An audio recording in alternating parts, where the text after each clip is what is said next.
Over the weekend, oh my goodness, all of these different political people lost their minds because the New York Times, Siena dropped their poll, which showed that Donald Trump is leading in nearly all battleground states except one.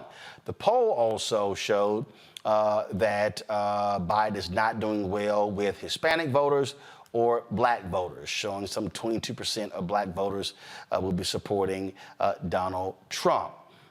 This has even caused folks like David Axelrod to say Biden needs to consider dropping out of the race. And so we can go on and on and on. Now, let me be very clear, okay? New York Times, a year before the election, 2012, had a poll that says Obama is toast. Literally. They were talking about how Obama was going to lose re-election. Well, we actually saw what happened. He crushed Mitt Romney. But I do believe that there is value to look at what these polls are saying today, because it can then dictate what folks should be doing over the next 12 months. Now, I've been talking about these issues a lot with Terrance Woodbury. He is the founding partner of Strategists, one of our top pollsters. I've had these conversations with political strategist L. Joy Williams. She's been on the ground working for campaigns, doing work, also working on behalf of getting black women elected. So, Terrance, I want to start with you because, whenever we hear these polls, a lot of times we know there are a lot of trash polls out there, a whole lot. And so, what is your assessment of the efficacy or the legitimacy of this poll? Is it a solid poll? Absolutely. Look, New York Times Siena poll is a gold standard. They're one of the data outlets that I trust the most. That said, Roland, I think that the way that you presented this is exactly right. This poll does not tell us who's going to win the race. What it does tell us is where there are some gaps, where the coalition, the Biden coalition, is beginning to splinter, and where they need to invest their time and, most important, their resources to shore up this coalition that is showing some erosion. And I use the comparison of same poll 2011. It was showing there were some issues, and I'm gonna say something a lot of people don't even really who don't even want to understand. 2012, spring 2012, the Obama administration really had no plans to speak at any of the black organizations, the various conventions. They didn't. They went to Sharpton's conference in 2011. They were the Urban League in 2010, NAACP in 2009. So there were no plans in 2012. What happened? Polls were showing there was some softness among black voters. All of a sudden, at the last minute, they decided to go speak to the National Urban League Convention in 2012. I remember it vividly because I was asking various folks, where is he speaking? If anybody go back and check, he only spoke at one black convention a year. Facts are facts, okay? So then that's when they announced this HBCU initiative, this White House initiative, which to this day, I still have no idea what the hell it was. And I kept asking people what was it about, but they needed something to announce. So the reality is, that polling data then, it let the Obama folks know, hey, bruh, you gonna get the black vote, but the issue is not the percentage of black voters, it's actually how many are going to show up, the turnout.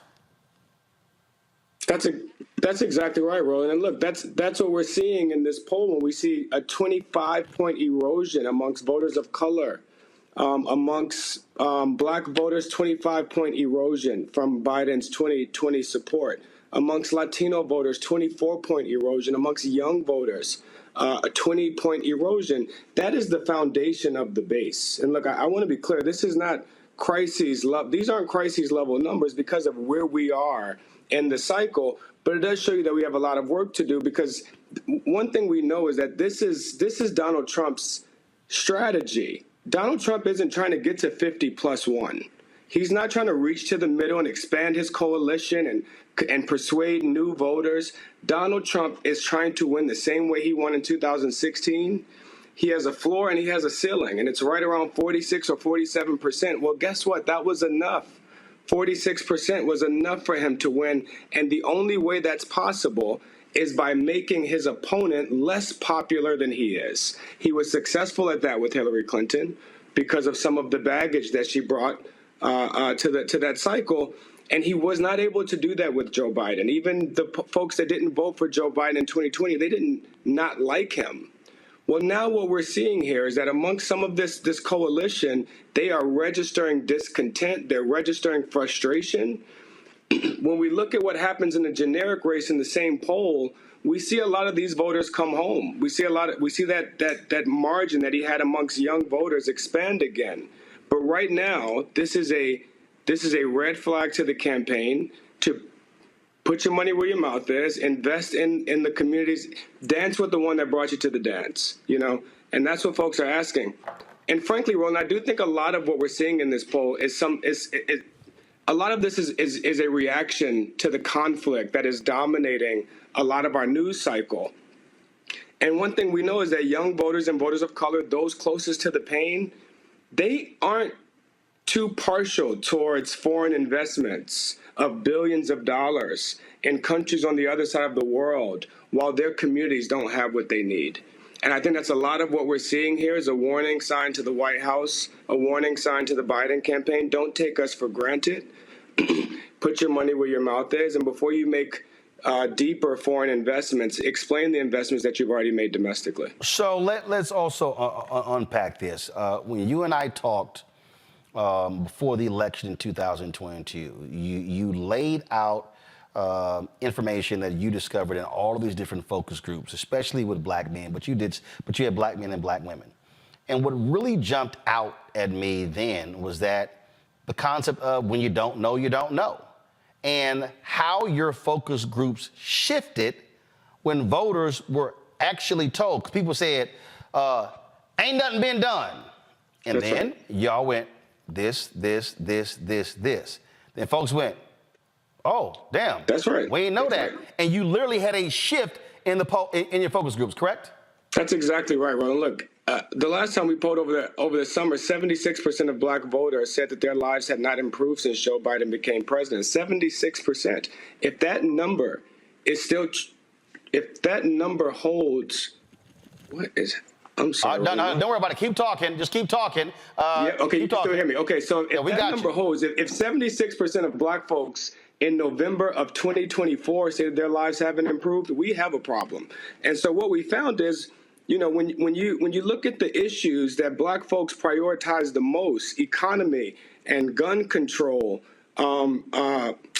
affordable housing, student loan forgiveness, Joe Biden has made tremendous progress. I tell folks all the time, this is the student loan president and the criminal justice reform president and the climate change president. And the jobs president, because he has done more on each of those issues than all of his predecessors. You talk about criminal justice reform. I mean, appointing more black women to the bench, including the first black woman to the Supreme Court, more pattern and practice investigations than the last 4 presidents combined. He is getting it done. Unfortunately, this is where I think we have a messaging problem and not a governing problem. He's going to have to be the explainer in chief. He's going to have to explain the progress that's been made and tell people how they can access it.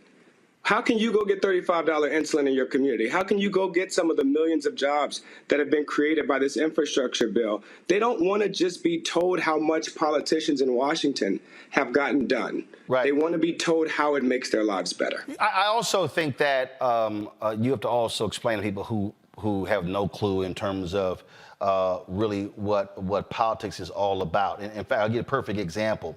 Twitter is all abuzz today because the Republican National Committee, what they did is they took a particular comment made by Congresswoman Jasmine Crockett, and they have been pushing it on social media, and a whole bunch of black folks who don't know better jumped on it and reposted it, not even having the full context of what Jasmine laid out. And so it achieved their purpose. I want to play this and then I want to come back to you with what your research shows. So here's what Jasmine Crockett said yesterday on CNN, Congresswoman Jasmine Crockett of Texas. Here's the deal. Perception is reality. And so when you look at the data that was provided in this poll, it talks about how people feel. And when people decide whether they're going to the poll or whether they're not going to the poll, it's all about how you feel in that moment. And so while the facts may not align with their feelings are dictating their reality. Their reality is that they said that they feel better or they felt better when Trump was in office. But we've been trying to push back. We've got some very popular African-American artists that are out here saying things like, oh, I got checks when Trump was in office. I want those checks again, not understanding that that really came from Congress. So we've got a couple of things, the perception issue, and then we also have an issue as it relates to civics in this country and people not understanding exactly how any of this works. Here's the deal. There Perception were some is people who were going, Jasmine, and the RNC tried to say that Jasmine Crockett was trying to call black people dumb. No. What she was saying is what I've said on this show for a very long time. Donald Trump did not hand out stimulus checks. It was a democratically controlled Congress that passed the bills. Then it went to the Senate, then it went to the president's signature, and then they went out. And so we can go on. But here's the other thing. There was more stimulus provided by Biden-Harris than Trump. Y'all, COVID hit February, March 2020. You had all that year. Trump's out by January. And so when people talking about these checks, do folks forget the checks that happened when Biden was president? The American Rescue Plan, the checks that also allowed HBCUs to write off infrastructure loans. I can go on and on and on. But here's the other deal, Terrance, that's real basic. Black people, those checks ain't happening again. That was a once-in-a-lifetime moment. The PPP loans, all that stuff that was going out, that ain't happening again. So this notion that Trump is going to come in and just start handing out checks, no, you're not. No, that's exactly right, Roland. We hear this in focus groups. When I ask folks in focus groups, was your life better under Donald Trump or under Joe Biden? I used to be surprised when black folks told me that their life was better under Donald Trump. Even black folks that didn't want to vote for him were pointing to some of the economic advancement that they felt like they made. Well, but also stay right there. But for those black people, let's also remind people, 2007, 2008, massive housing crisis. Bush leaves, Obama comes in.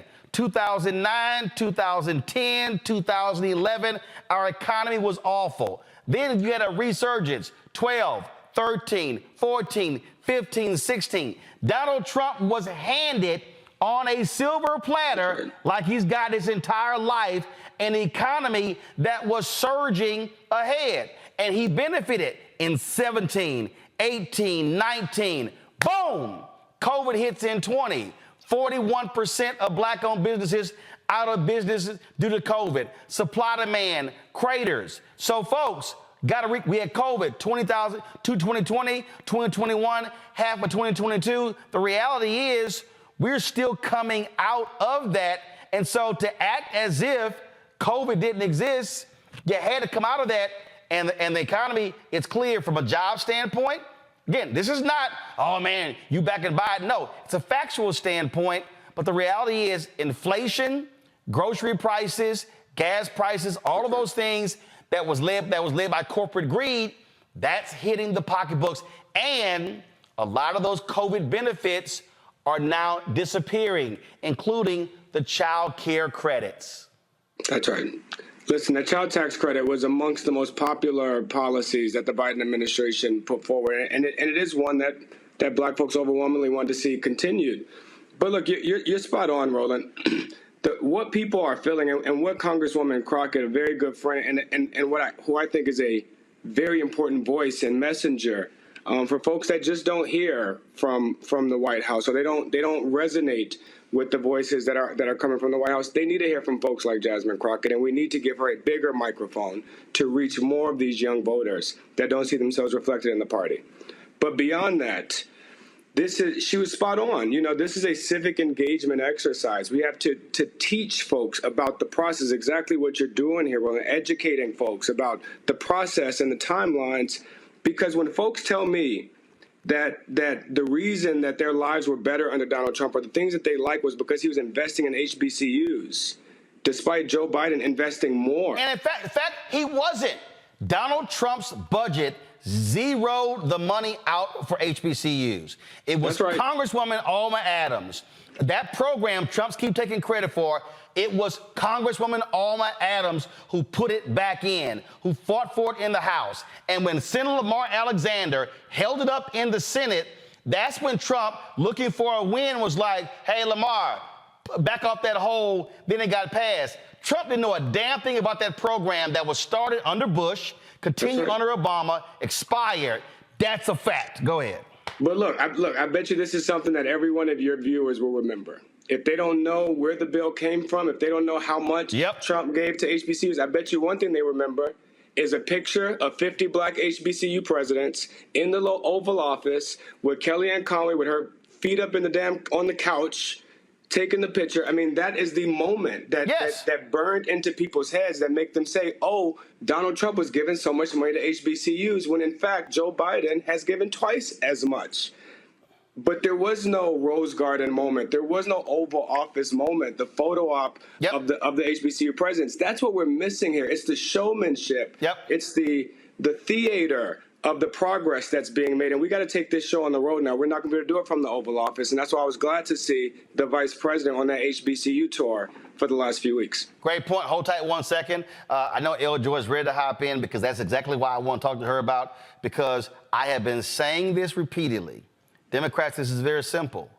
You have to be engaging in a mass mobilization, mass education process, and you can't do it with TV ads. You can't do it at the last second come August and September and October. No, it should be starting January 1. I love watching these other shows where they dance around it. Let's just be perfectly clear, because we can say this here, because, hell, I own it. None of this, none of the stuff that we are talking about today is going to change until white strategists, the Democratic Party, get the hell out of the way, stop controlling the money, and listen to black people like you and black people like Terrance and Ron Lester and Cornell Belcher and so many others, and understand that the one-size-fits-all strategy to reach black people no longer works.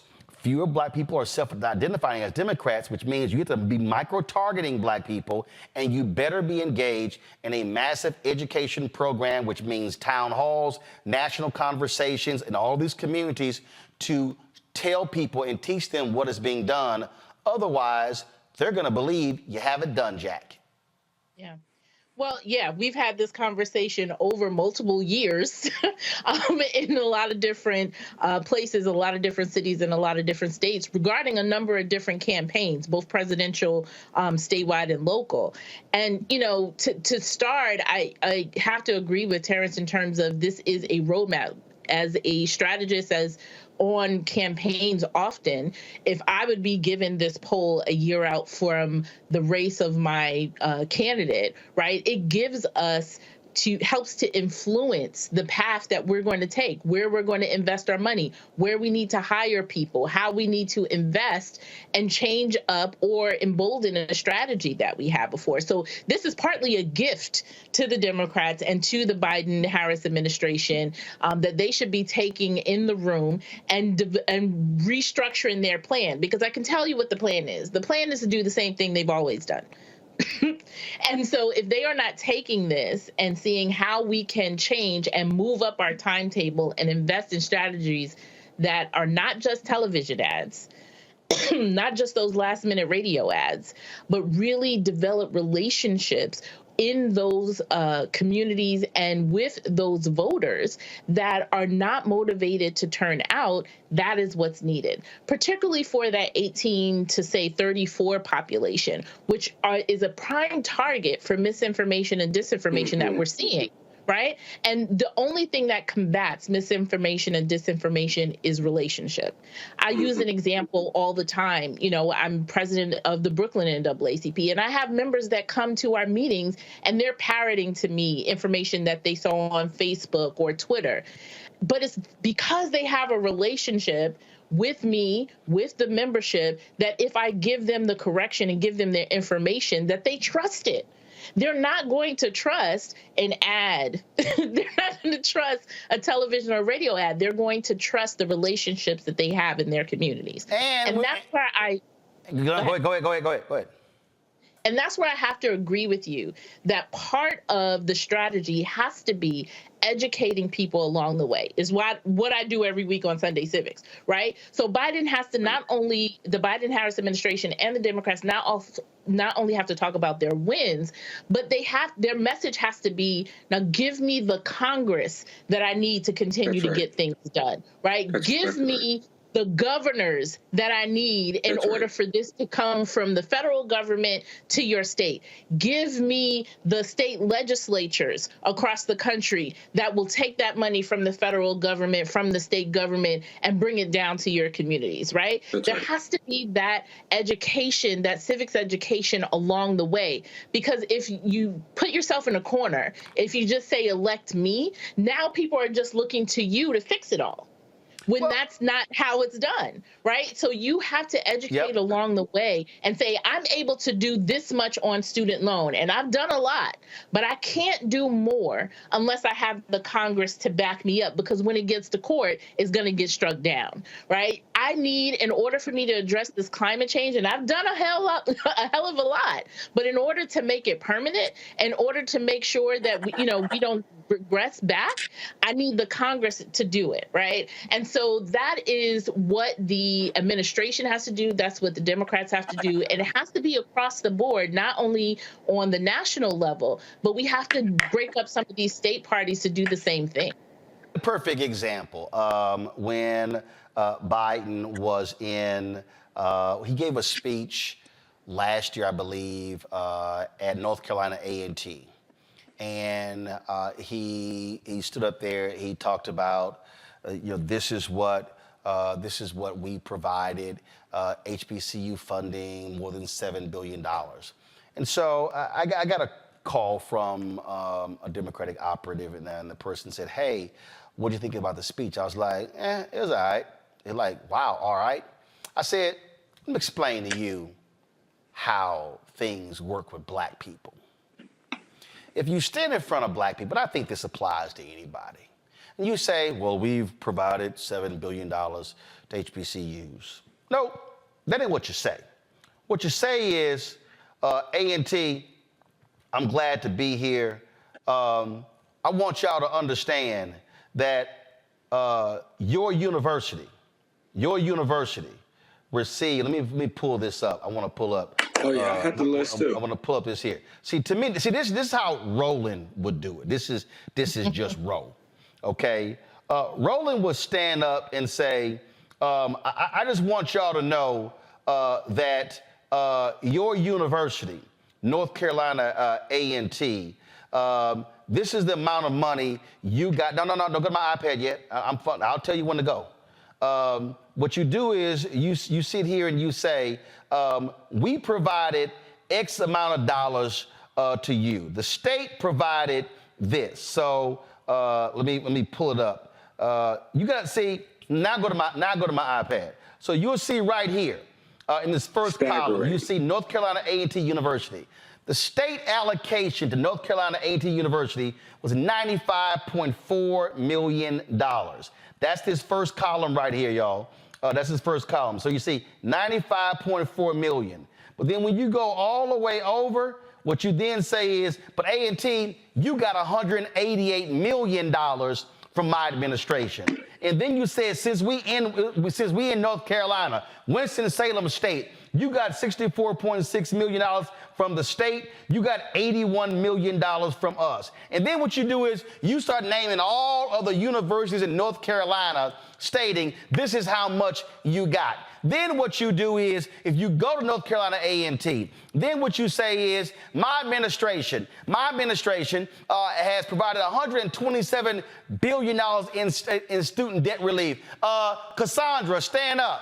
Kim, stand up. James, stand up.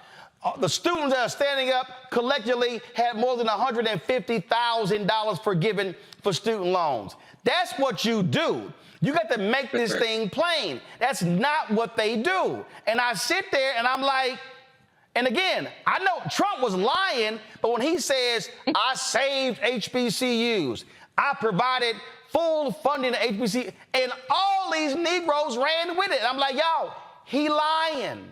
But you have to literally make it plain what you did, and then you can say, and at Meharry, they provided $1,500 for students. At Bethune-Cookman, HBCUs actually gave money to students who were going back home.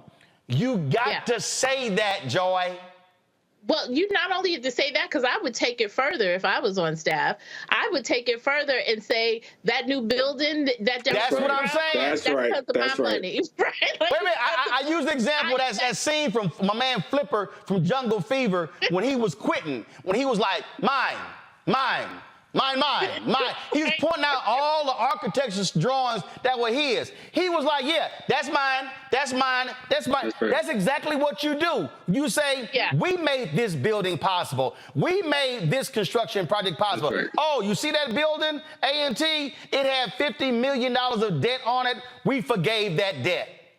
That's how you got to talk. And to that point, like talking about the successes, you have to personalize it, right? It can't just be the talking points that you send to the Democratic talkers and to, the memos they send out to us, Roland, right? Like, no, it has to be personalized. And so your information about student loans, I need to have track down some of those students and do those ads in their voices and talking about what we're able to do. And then if you give me the Congress I need, then we can do more and what that will result in our communities. Again, it has to be stating what your success is, so stating the record. 2, giving an example and making it personal, right? Identifying actual people, physical things, things in the community or even in their state. And then the third thing saying, and if you invest, and if you do this, not just vote for me, right? But if you do this, if you give me the Congress, right? If you give me this and not asking for the vote in that way, then we can do more, and we can do more together, right? And that's what's missing. We do this civics and the education on voting in this disjointed way when the federal, state, and local governments have to work in tandem in order for people to see real change in their community. That disenchantment that is reflected in polls, in the focus group that Terrance talks about. Again, when you give information, it changes in that way. And the reason why is because people aren't given the information in a way that resonates with them. The second part of that also is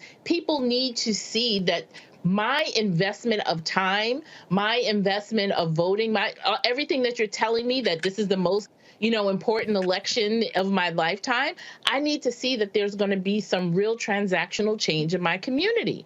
And there are examples of that, but you have to start early. You can't do it in August. You can't do it in October, certainly. It has to start now. And that point you made, Roland, about breaking that institutional barrier, right? We just don't elect people to break institutional barriers in terms of policy. It also has to be in terms of who is making the decisions.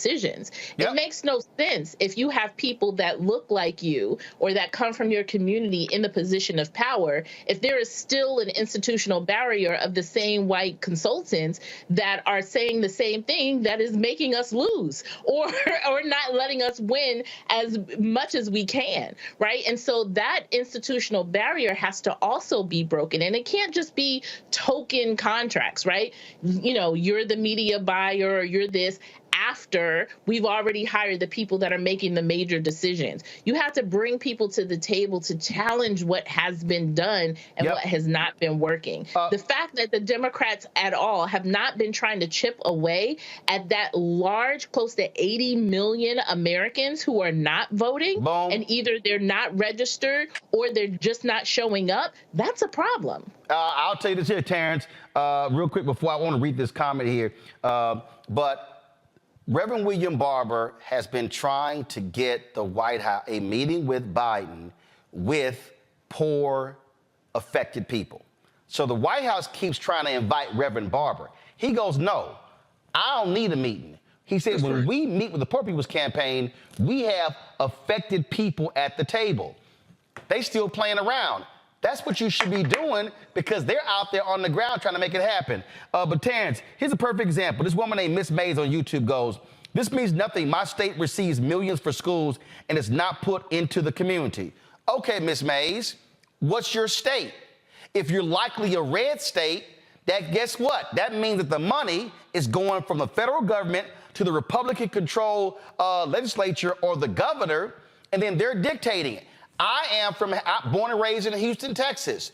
When it came to the hurricane relief money, Governor Greg Abbott refused to send $1 billion to Harris County for hurricane relief. $1 billion.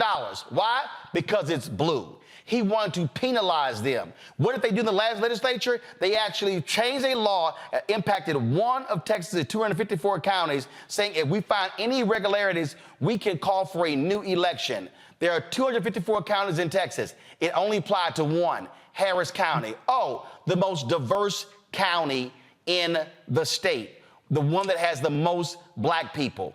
And the other thing, Terrance, for the people who are saying, well, these HBCUs getting this money, it didn't impact me, guess what? Every HBCU has an impact on this DMA, the community around it. If those schools didn't get that money, guess what? Restaurants would have actually failed. Dry cleaners, transportation, all of these businesses, people who even work for the institution would have been all wiped out. So don't think for a second that $7 billion had no impact on black people, Terrance. That's right. And look, black voters are very sophisticated, Roland. They understand shared fate. Black voters understand linked fate.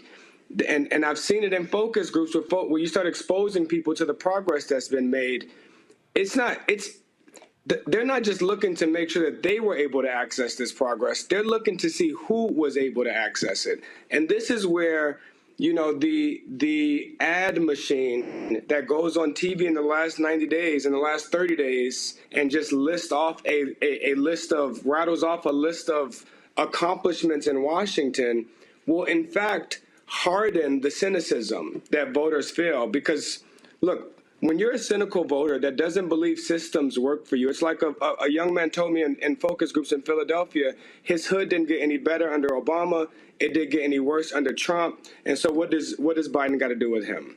For a voter like that is expressing that level of frustration and cynicism, voters that close to the pain, when we come back and just show them that we spent $1 billion on infrastructure and $10 billion on climate and $12 billion on, and they weren't able to access any of it, it in fact hardens the cynicism. But when you say the billions on infrastructure, you have to say that school, that bridge, that building in your city. Oh, I didn't realize that bridge that I cross every day was raggedy as hell, and it got repaired because of that money. You can't keep talking in these broad deals. And I'm gonna go real guerrilla.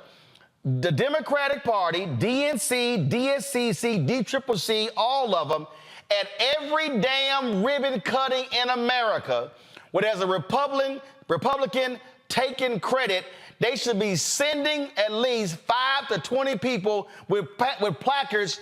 Thank Joe and Kamala. They did this. That's right. That's what you do. In fact, Joe, I'm sorry, Roland, I'll go even further. They need to be thanking the voters that flipped those states. And in Georgia, I work with New Georgia Project in Georgia, one of the most effective grassroots organizations in the country. And we did a thank you Georgia campaign to Georgia voters that thanked them for child tax credits in Nevada. and thank them for child tax credits in Arizona, and thank them because they sent those two senators on January 5th of 2022 to Congress. We were able to get this progress. And to Joy's point, this is how you change the messenger. Just in case we're not able to make Joe Biden the most popular politician amongst black voters, well, this is where we moved. We shift the hero. Joe Biden doesn't have to be the hero of the story. We were able to raise federal minimum wage to $15 an hour because you voted. We were able to forgive billions of dollars of student loan debt because you voted. We were able to pass the George Floyd executive order that with mandatory body cameras, mandatory body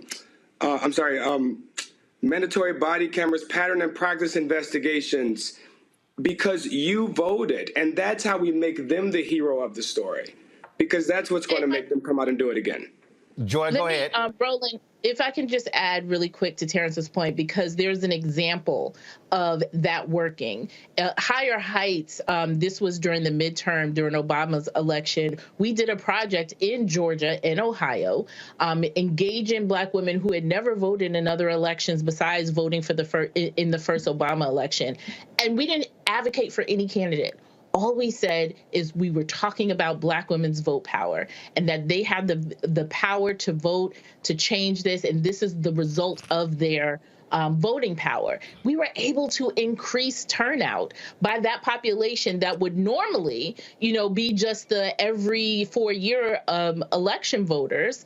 We were able to transform them to vote in regular off-year elections, just talking about their vote power and what that would result in. One, to see the increase, right? Just talking about giving people information and talking about their vote power enabled them to continue to become prime voters for years to come, right? So Terrance, there's evidence that works when we do that. Second part, Roland, which I'm sure you are not surprised by. No one has ever asked us how we did it. No one from the National Party, no one from any other state party asked us how we did that, and how we can invest or scale up that project to do it in more states or to do it nationally. Oh, listen, I had no problem.